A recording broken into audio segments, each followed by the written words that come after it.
Hi guys and welcome to my Cheltenham preview with me, Jeffers. We cannot wait for the Cheltenham. It's 2 weeks today till we hear that roar and get day one underway. I'll start by covering the four races that I believe are the best race of the day and then do a quick review on the others. Two of them are handicapped, so we haven't seen the weights yet, so not going to go into too much detail on them. Where better to start than the Champion Hurdle, which for me this year is a three-horse race. Lorena, Bouvedere and Apples Jade. We'll start with Bouvedere, the two-time winner, going through a third like Isterbrack. Wow, what that sight that will be if he can win again. His form this year, he hasn't looked the same horse. He looked amazing when beating Sam Crow in the fight in fifth. Since Sam Crow's been beaten again, that race doesn't look that good now. But he got beat by Verdana Blue, his stablemate, which I can't be having. He came out and won the contenders when beating Vision to Flow, who we know then came out and won at Fontwell. I don't think he was right at Christmas, put it that way. So that's hence why his price has drifted to 2-1. Apples Jade is 9-4 currently, who has won four races this year, combined distance of 73 lengths, which is absolutely ridiculous. She obviously wasn't right last year when beaten by Benny Dudur in the mares. This wasn't her plan. I think they were going to go stayers or the mares. They've now rerouted to the champion, possibly because of Sam Crow not being as good as they thought, maybe. She'll have every chance here at 9-4. I know the Irish will be betting her, so she'll probably go a favourite, I believe, on the day. She gets the £7 pull from Bouvedere. Also, so gets the £7 pull is Lorena, who's in the anything could be category for me. She has not done much this year. She won a two-horse race, which wasn't really a race, but she won at V's. She then came out and beat Stormy Island, her stablemate, last time, again by 6 lengths. You know, she could be anything. She's to me, she looks like she's got an engine. She looks good. The way Ruby Walsh talks about her, for me, makes me want to back her. Again, the only thing with her, she's never ran against the boys. You know, is it a thing? It's just the way the races have fell for her. She won the Mayor's Novice last year by 18 lengths in first gear. You know, it was different ground to what she's probably going to be getting this year at the festival, but she still looked absolute class all over. She looked a dream to be on. I'd probably side with her here, to be honest, at the front three. She's the biggest of the three. She's 4-1. She might drift on the day, purely for the fact because I think people are going to be backing Apples Jade. They'll probably back Bouvedere as well. Bouvedere is now 2-1, which for most of the season was odds on after winning the fight in fifth. But Lorena, for me, I would definitely be on. I think she's got a bit of stamina, and you need a bit of stamina here. She'll get £7 from Bouvedere, like I said. Whether she'll finish in front of Apples Jade, I don't know. But you know, at the prices, the value for me, I'd be on Lorena and see where we go from there. Sharjah has been winning on good ground all year. We know he's a good ground horse. He beat Faheen earlier in the season, who for me doesn't like 2 miles anymore. Looks like he wants further. Verdana Blue may not go here for Henderson. She did beat Bouvedere in the Christmas hurdle, but she's got all weather plans, I believe. Espadalen, Melon, Brain Power, all 20s.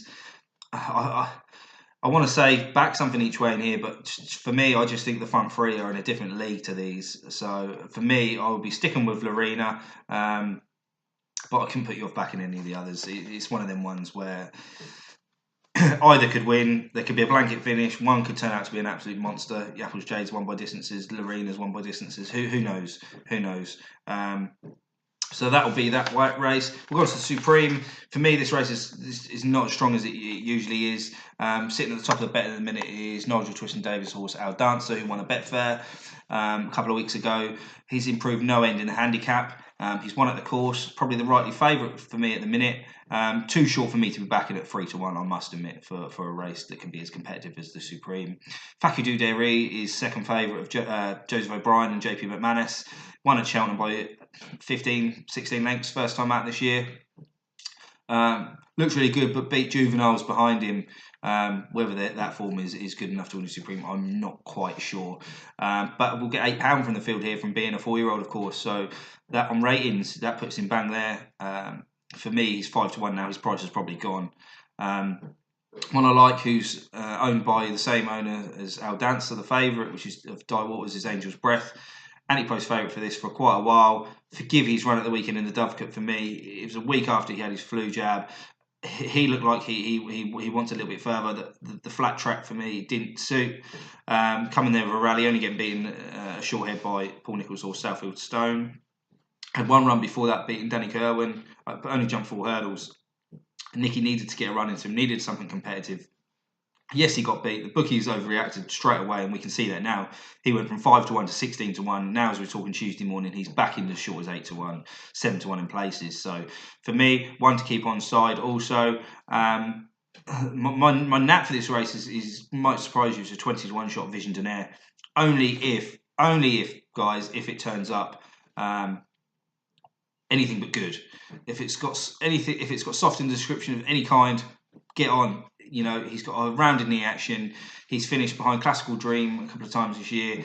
You know, Gordon Elliott thinks a lot of the horse. He's had to run him this year on ground, which he clearly doesn't like, but he's still been placed in graded races. He's 20-1. I can't believe it, but that is probably due to the ground this year, that he's been running on this year. Classical Dream, I think, may have an injury because looking at the exchanges right now, he's drifted to as big as 30s. I would have been saying he could be value, but the minute I mean, it hasn't been released yet, but that's a big alarming sign for me. He obviously finished in front of Aramon of Willie Mullins and then Vision Denaire in that race at Leopardstown. The two I'll probably be backing in here, like I said, will probably be Vision Denaire each way, and I'll probably say Angel of Breath now, 8-1. I wouldn't put you off backing him. He's probably going to go off shorter than the 8, so if you want that, it's non-runner, no bet, get on early. Our Dance will probably drift, I would have thought. 3-1's quite short for this race. I can see Faki Duderi getting backed with JP McManus. Purely gets the £8 pull, and you know he could be anything. We really don't know how good he potentially is. He'll go here instead of the Triumph because of Sir Eric being owned by JP as well. So Vision Denaire and Angel's Breath for me. On to the Arkle. Larichberg was the one that was the favourite for this race until yesterday, and we heard the news that Joseph broke that he's not going to be running now, which is very disappointing for me. I really like the horse. He's been probably the best 2-mile novice chaser this year by a margin, I think. You know, him winning the Irish Arkle, he looked very good again, jumped very well. He's now not going to be running, so they may run Defi de Soy here, who I think would be better going for the JLT, but we'll wait to see what happens with that one. If he turns up here, he'll have a chance. Yeah, we're struggling here because Dynamite Dollars is now injured as well. Silos Emery's picked up an injury as well, so he probably won't run. Might not end up with many runners here. I know we only had 5 runners last year. I don't know whether we'll end up with 5 this year. We might end up with 7 or 8, but it's still not going to be a massive field. One I can't be backing is Laylor. It won first time out this year, which looked very impressive, and then got smashed in ground it didn't like later on, which I think the owners and trainer wish they never ran. We don't know if that damaged the horse or not, running on ground like that. I wouldn't be disappointed if he wins. What story it would be for the Willicott team if he can win. I wouldn't be backing him. He's 3-1 now, which for me is very, very short. Glenn Forza is going to be the one that I'll be backing if he turns up here. He smashed Kalashnikov by 19 lengths in the Kingmaker. I mean, where did that come from? We had him down as a handicap. I backed him for the Close brothers on the first day. That bet's gone out the window because he's clearly better than a handicapper. He's got entries in this and the JLT. I hope he goes here. The Kingmaker was over 2. He looks like he probably will want further. He's won over 2.5 as well. But again, this is Cheltenham, so the hill, 2 mile with the hill and a fast pace will probably suit him. That will bring in Kalashnikov as well, but if Glenn Forza turns here, I can't see Kalashnikov overturning that defeat from Glenn Forza. No chance at all. We know it'll be a fast pace. Not in the noose of Gary Moores will go off like a bat of hell here. That will set it up for some others. He'll probably finish pulled up because he is a very hard horse to keep on side of and calm down. So for me, Glenn Forza is the one to be on. Best price 9-2 at the moment. Nap of the day one for me now coming up in the Mayor's Hurdle has to be Benny de Dieu. Willie Mullins clearly doing a Corvega with her. She won this race last year, not been seen since. He says it's his tip of the festival, and when Willie Mullins says that, I believe him. This horse will go off odds on. It's now 6-4 best price now. It's as big as 15-8 a week ago. Now been smashed in. By the time you take out Lorena and Apples Jade who are in the betting here, this to me, if he's 6-4 now with them in it, he's going to be even money with them out of it, surely. Not much else in the race for me. Limony's been running on the flat as well this year. That's had a long season. Same owners as Benny de Dieu, of course, for Rich Ritchie. She'll probably go in because of the defections of Lorena and Apples Jade. Stormy Island's in there at 9s as well for Mullins. He could clearly have the 1-2-3 here. Of others, Alan King is good with his mares, as we know. Has me as Storm. highly regarded horse back in the day. Favourite for the Quarter Star Novice Chase last year. Chasing didn't work out. She's come back hurdling. She could be good value at 25-1. She won a couple of handicaps this year. She won a listed hurdle also. That for me is could represent good each way value if you're looking to get away from the favourite. So for me, Benny Jadure is my nap of the day, but I wouldn't put you off backing me as Storm Vallon Kings for a place. National Hunt Chase next. Classy horse we have as favourite here is OK Corral of Nicky Henderson's. I'm surprised this horse is not going for the RSA in my opinion, because he's good enough to win that. But I think, Nicky's got Santini, so he'll know what sort of gets, and that's favourite for the RSA. This horse is keen, so I don't know whether the 4 mile will suit. Derek O'Connor ran him at Warwick, and he looked impressive. Don't get me wrong, he looked impressive, jumped very well. Price is probably gone now, down to 100 to 30. Could easily win this at a canter. We don't know. This is a race that not always the best horse wins though, so I'd keep that in mind, guys. One I do like is Discorama for Paul Nolan. He looked like he was going to beat Ballyward last time out when falling. Ballyward is 9-2. Discorama's 14-1 for this race. That I do not get. They should be definitely closer. That run at Nace puts them both bang in the mix here. There's not too much else in the race, I'd probably say. Delta Works in here, but he was clearly going to go to the RSA. Impulsive Star I can't have. So for me, pretty simple. I would say Disco Rama at 14-1 each way, and OK Corral at around 100 to 30. On to the Ultima Handicap Chase now on the first days. 3 mile won last year by Nick Williams, Kustar Savola. That was good to see Lizzie get a winner last year, and she raised the roof completely. What a ride she give that. There's a couple that can be well handicapped in here if they turn up. One horse that I do like at a big price has to be Blow by Blow of Gordon Elliott's. Not sure, it's entered in about 4 races at the festival, so until we get the weights and the declarations out, we can't be sure. But gone down the handicap massively this year. Campaigned, it's been running over 3 mile, 2 mile 3. I mean, this horse looks like a stay. It won the Martin Pipe last year from a great ride from Donna Myler. If it turns up in here, 25-1 is massive. Get on it as soon as you know it's running. Even back it now if it's non-runner, no bet, because I think 25s is absolutely huge. Don't think it's going to last.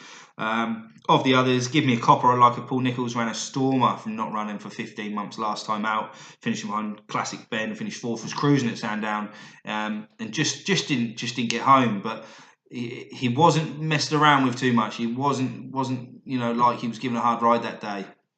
And I think here he's going to be the value. He's been backed into 13-2 following that run. I've had a few quid on him already. He tanked around Sandown from not being seen. He's a huge horse. Obviously, the weights haven't come out yet. So, I mean, you're taking a gamble if you're backing a horse now. If it is non-runner, I bet get on it. But Paul Nicholls has said this horse will definitely go here. It's partnered by Sir Alex Ferguson. That'll be a good sight to see him in the winner's enclosure once again. Calypto might have a chance. His form's got better and better this year. He's got his head in front. I wouldn't put you off backing him. Of the other, Single Farm Payment might run into a place again. Whether he's good enough to win a race at Cheltenham, I do not know. But he's been favourite for the last couple of years, so he might run into a place. But I couldn't be having him either. Close Brothers Novice Chase now, the last handicap of the day. I mean, like I said earlier, Glenn Forza was my good bet for here until he's absolutely proved to be a monster and could win a Grade 1, obviously, in the Arkle. Again, I'm not going to have too much input on this race because I believe it's, until the weights come out, it could be anything. If I was to tip one now, I'd probably go with Tom George's Clondall Castle. He won impressively at Leicester in January. He jumped really well for me. Step Up and Shoot we know will suit. He came out and won the weekend. He was odds on, but he done it good enough by 6 lengths. So he looks like he's a novice with lots of scope to improve and could well here, win well here. I did like Secret Investor here, but he finished last of 4 at the weekend. His jumping looked poor, to be honest, at the weekend. He finished behind OK Corral in the season. But yeah, he didn't look himself. Whether Paul Nicholls will bring him here or not, I do not know, or save him for Aintree, I'm not so sure. So guys, that concludes day 1. Nap of the day for me, Benny de Dieu in the mares. If you don't like that short price, why not have a punt on Vision Donaire in the Supreme in the opener? It's a massive price. Just don't back it if it's good ground. If it's anything better, that is my nap each way for the first day. And guys, hope you've enjoyed the video. Please comment down below. If there's any tips that you agree of mine, they're only my fancies. They're not going to guarantee win. I hope they do, of course. They might not. If not, put your own in. I definitely relish the feedback from you guys. Tune in because there'll be a second video of day 2, and then a third and fourth. So all the best on day 1, guys.